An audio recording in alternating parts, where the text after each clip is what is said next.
Hey guys, Greg Benz here. Today I want to show you 3 different ways that Photoshop can trick you into thinking you have issues in your image that really aren't there. The first of them is banding. Let's go ahead and start processing this sky. And this sky, where you go from a very smooth, bright area to something darker, is pretty common. You often see the example of a blue sky, but a sky is typically the area where you're going to see some banding. So let's go and first convert this to black and white so we can see the details of the image a little bit more clearly without the distraction of color. I'm going to boost up the reds and yellows in the sky, and then let's go and drop a curves adjustment, and we're going to make an extreme adjustment to increase contrast and isolate these highlights in the sky. And before I address the banding we're seeing here, let me first just note, you might be asking yourself, why would I ever make this set of adjustments to my image? It looks totally extreme. Well, if you're working with luminosity masks, this is actually a pretty common adjustment. So it's a very realistic thing you might do. But even if you're not pushing your image to such an extreme level, if there's banding in the image, it's just a question of how far you have to push it before it comes out. So I want to make sure it's very clear to you what banding looks like and when it's real and not real. So let's go ahead and use this adjustment for this demonstration. I think it'll be very clear what's happening. Now, at this point, we're at a 16% zoom level. If I start to zoom in, something interesting happens. I'm going to zoom in to 50%, and you can see very clearly we have this banding, which if you've never seen this before, banding means you literally have these bands of the same color. What you want to see is from this darker shade of gray to this lighter shade of gray should be one continuous transition, because these aren't clouds. This should just be a smooth piece of sky. You shouldn't have these discrete steps here. And so that's what banding looks like. If I zoom in one more level to 67%, notice that that banding is completely gone. We didn't change the image. We didn't fix anything. It's just that the banding never really existed at all. It's totally fake. Photoshop is lying to you. And so what's important to understand here is that when you're working with layers in Photoshop, there's a tremendous amount of math occurring in the background. We've got a 36 megapixel image being adjusted a couple of different ways, and normally a lot more layers. And with all this layer math going on, Photoshop would be very slow and sluggish if it had to do everything perfectly right with the original image. So instead, it's showing you kind of a loose preview of the image. It's not perfect, but it's pretty close in most cases, and normally you wouldn't notice it. But there are a few edge cases where it does become obvious, and zooming out here on this banding, this is definitely one of those edge cases where this looks significantly different from the real image. So there's a few ways you can deal with this. As you've seen, just zooming in, go all the way to 100% is an easy solution, and you can determine whether or not there is real banding or not. If you get to 100% and you still see issues, then they're in the file. Let's zoom back a couple layers. There's a few other ways you can address this. We could go up to Layer, Flatten Image, and by doing so, we're getting rid of the layers, and now we're seeing a true preview without those distractions, and we can see that even though we're not zoomed in, even if we go all the way back out, there's no banding there. There's no banding in this image. It was just that preview. I'll hit Control or Command Z to undo that. So that's an easy way you can quickly flatten the image and undo to check for banding. A third way you can approach this is to select the top layer and then hit Shift Option Command E or Shift Alt Control E on a PC, and that will create a stamp layer. You want to be selecting the top layer to make sure the new stamp goes on top.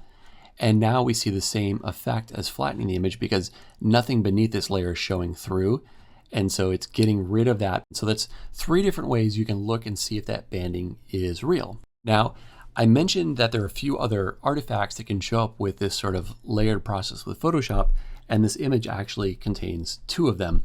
Notice that when I turn this layer off and on, look what's happening.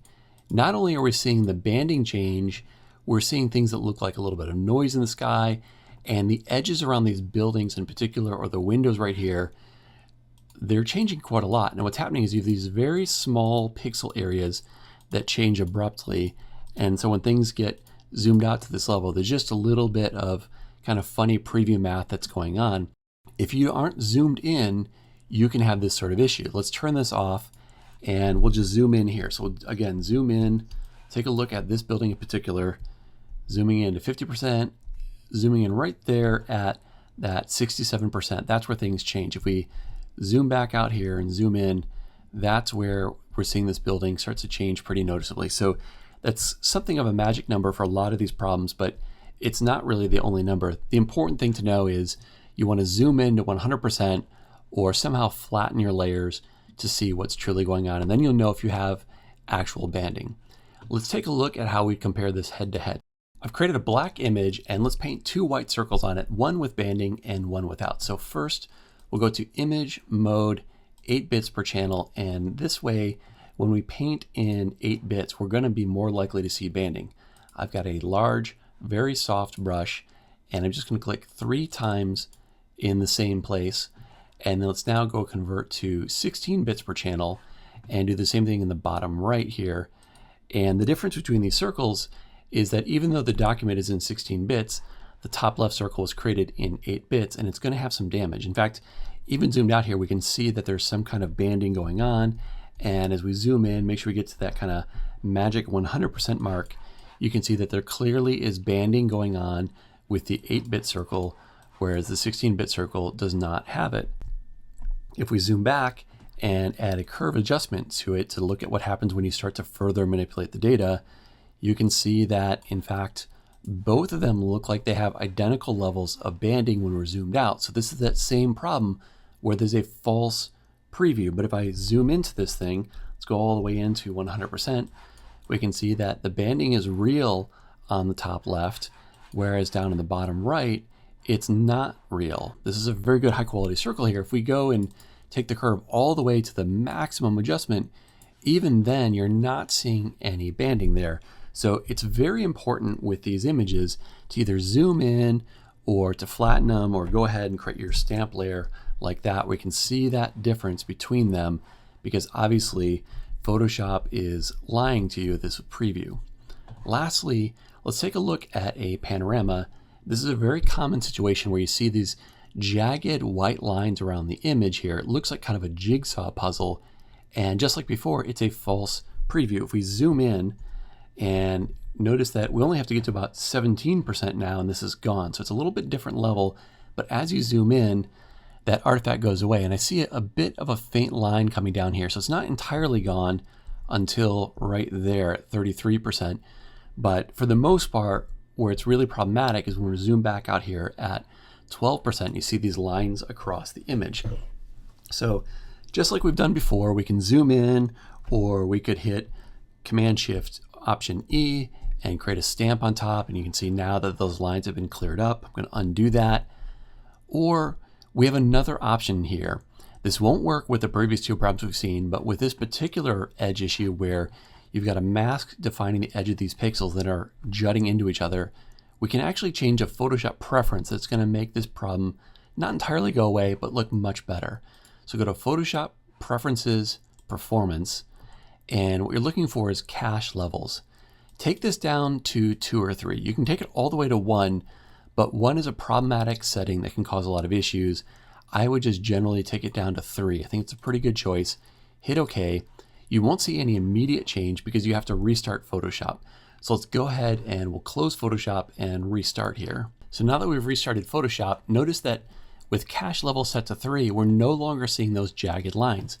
I didn't save the image with that flattened copy on it, so you're looking at the preview of just the layers, and that particular issue has gone away. So that's one great solution. If you work with a lot of panos and you're annoyed with those lines, just go up to the Photoshop Preferences, Performance, and set that cache levels down to 3. Now if we go to the dodge and burn, you'll notice that we're not doing anything to affect the issue with the false banding. So cache levels doesn't address that problem. And if we look back at the cityscape where we had that edges on the buildings, it doesn't affect that edge issue either. So it's really going to be issues where you have some sort of a mask, or you've got an irregular pixel shape as opposed to a completely full thumbnail here. That's the kind of situation where these cache levels could potentially make your preview look better. Hope you've enjoyed that, guys. Please be sure to click subscribe and ring the bell so you get notified whenever I release new Photoshop tutorials.